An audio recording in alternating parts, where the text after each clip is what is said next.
8:37 here at the Big 550 KTRS. Jake Hansler filling in for McGraw Millhaven, Kelly Jackson, and with us live in studio, Rob Endicott. Morning. How are you? Good to see you, Jay. I don't know exactly how to introduce you. I know that you were the driving force behind the National Blues Museum.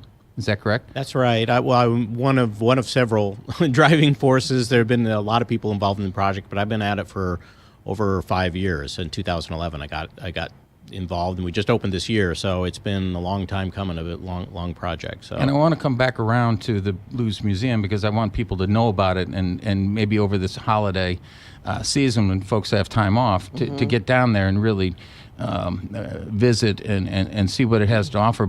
But also I want to talk about you. You're a lawyer. Yep. Okay, that's not all that interesting. I'm a lawyer, and there's nothing to talk about there. You got that right.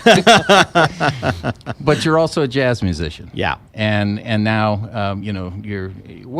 How would I describe your title with the National Blues Museum? So I'm chairman of the board. Chairman. Yeah. So you're a jazz musician and a chairman of the National Blues Museum. Talk a little bit about those parts of your life. Yeah. So before I went to law school, I was a musician. I went to music school, graduated, went to Juilliard, was out in New York, freelanced for a few years. I was a classical musician at that time. Realized the pay is not. It's tough to make a living as a musician, as a freelancing musician. So I went back to law school, and then when I moved back to St. Louis, I started playing jazz and blues because that was always my passion in terms of just what I like to listen to. And I started playing a lot of jazz around town, and then I fell in with a blues band that plays down in Soulard, plays every Sunday down at Hammerstones, and met a lot of the blues musicians around town, so sort of got enmeshed in the blues scene. And then, about 5 years ago, I heard there was somebody who was working on the project who came in to talk to our lead guitar player in the band about the project, and I overheard him. I said, I'm a lawyer too. Do you need any help? And they're like, yeah, we need lots of help. So, one thing led to another, and they're like, how about you be on the board? How about you be chairman of the board? Yeah. And the rest is history. So, St. Louis has deep roots, or the blues have deep roots in St. Louis. Can you talk a little bit about that? Yeah. So, from so we have the iconic song, which is the namesake of our hockey team, St. Louis Blues, W.C. Handy. But St. Louis, in the Great Migration North, was often a stopping off point as musicians from the Delta who had developed the blues were coming up to Detroit and Chicago to find work. They would often stop off in Memphis, St. Louis. And so there was the St. Louis sound sort of developed. It was actually a piano-centric sound. We just honored Johnny Johnson, who was worked with Chuck Berry, and at the museum we got the Congressional Medal of Honor on Monday, and that was at the posthumously, and that was at the Blues Museum. But that piano-centric sound is the St. Louis blues sound. And the other thing about St. Louis is, it is, and the history is sort of the melting pot of music. Chuck Berry took the blues, and Johnny Johnson, because it's a blues. They turned it into rock and roll, and it's really, but it's all of those great Chuck Berry songs that everybody knows. They're all basically blues songs. A lot of rock and roll came out of the blues. Absolutely. Country is the same, and then you have the jazz influence, and so you got Miles Davis, and the sort of the intersection of blues with jazz, because they're overlapping, but not they're not exactly the same. So this may be an unfair question, but how would you distinguish the two? I mean, people think of blues, they think of jazz, they think, I don't quite know the difference. Is there one? Yeah. So, there's different ways to talk about it, right? So there's, and I come at it from I came to the blues, so I was a classically trained musician, started playing a lot of jazz, and then I went to blues. So that's one way of coming at it, but it's certainly not the only way. So I would think of, and this is an interesting story because to a jazz musician, the blues is a 12-bar chord progression. That's A B form, and you can write out the chords and you can vary the chords, and but to a blues musician, it's more about it's just more about the feeling a little bit. It's that same chord progression, but it's a much simpler way of playing. So when I joined the blues band that I played with, the Voodoo Blues Band, Benny Smith, who's an iconic guitar player in St. Louis, was in that band, and a bunch of great blues musicians. And I walk in thinking, I'm a Juilliard trained musician. I play jazz. This blues is easy, right?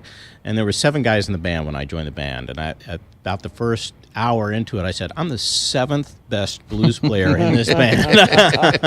And I would go talk to Benny Smith or my saxophone player, and I would say, hey man, how come what you played sounded like way better than what I'm playing? And they're like, well, man, you first of all, you're playing way too many notes. What do you play? What instrument do you play? I play the trumpet. Okay.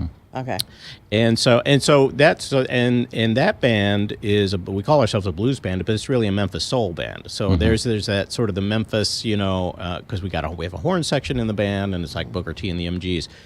So jazz is a little bit more. It's got different extended chord progressions and chord structures. It's a sort of a more quote unquote sophisticated music. Blues is just sort of closer to the heart, and it's simple. But it doesn't mean that it's simple to play, or that because you can play jazz that you're automatically a great blues player, because you have to listen, and in some ways it's about what you don't play and the self-editing. Right. Who were some of the greats over the years, the blues greats? Blues greats. Well, you got Muddy Waters, as one of the things that he was sort of iconic, and we have a section. But even before that, and it's kind of an interesting section in the Blues Museum, is the women of the blues and the early women stars, and Bessie Smith, Ma Rainey, and it's kind of interesting because historically,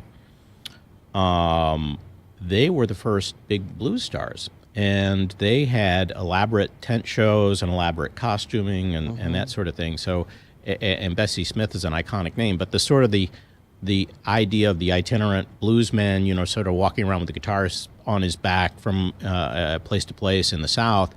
Well, that's actually later in the history. That's sort of Robert Johnson, who came after Bessie Smith. So would Billie Holiday be considered jazz or blues? She's more of a jazz person. Yeah, yeah. But her voice is a very sort of blues inspired sound. Because it's got that. She's almost like a horn player and very plain and not unembellished. Before we let you go, and the reason for this, and I find this, that's what I wanted to talk about, was you and the music. But more importantly, for this interview, tell us about the museum, if you could quickly, about what you're doing and how people can enjoy it over this holiday season. Yeah, so the Blues Museum is downtown. It's in the old Sticks, Barham Fuller, and then Dillard's department store on Washington Avenue, between 6th and 7th. It's part of the Mercantile Exchange development down there, so it's lots of great restaurants and so forth. But it's in the first floor of that old department store. And it's a great space, like really high ceilings, and the developers and the designers did a really great job with it. So it's about 23,000 square feet, and there's a performance space there, and the other thing about it is that it's interactive, highly interactive. So it's a relatively small space. It's not as big. If some of your listeners may have been to the Rock and Roll Hall of Fame in Cleveland, that's a gigantic space, and it's very artifact intensive. We have a smaller footprint, and so it's not such an artifact intensive thing as it is. You go in and you can write. You can learn about the structure of the blues, write a blues riff, log in with your email, and then carry that riff that you had around, and then add a guitar track, a harmonica track, a piano track to it, and then there's and then you can finally mix it up at the end of the thing. So it's really an engaging experience. There's a performance space. In December, we're fortunate to have a lot of events booked. So, but we just had some performances on Friday nights, and we'll kick those up again in January. So you can go to our website, nationalbluesmuseum.org, and take a look and see when those performances will be going. But it's open 7 days a week, and till from 10 to 5 generally. I think we go on a little later on some nights where if there's something else going on downtown. So, but And the website? nationalbluesmuseum.org. And is it free to the public? No, it's a $15 admission charge. So the way that we're going to sustain ourselves is we have donations, but it's an admissions based thing. So we're not part of a tax district we don't get any flow of funds from those sorts of things. So Has your band played there yet? No, my band hasn't played. Well, they played there one time when I wasn't able to play with them, and I've sat in with a couple of guys. So Marquise Knox, who's a lot of people know around town, did a performance there the other day, and that's the great thing about knowing the blues community, because everybody who knows, we all know each other, and they're like, hey, get your horn, come up here and play, and it's a lot of fun. So, Rob Endicott, St. Louis lawyer, blues musician, and chairman of the National Blues Museum, which has been open about a year here in St. Louis. Yeah, it's since April, so we'll come up on a year in April, yeah. And I encourage everyone to get out there. Thank you so much for joining us. Hey, thanks a lot. Thanks for having me. It's been great. It is 8:50.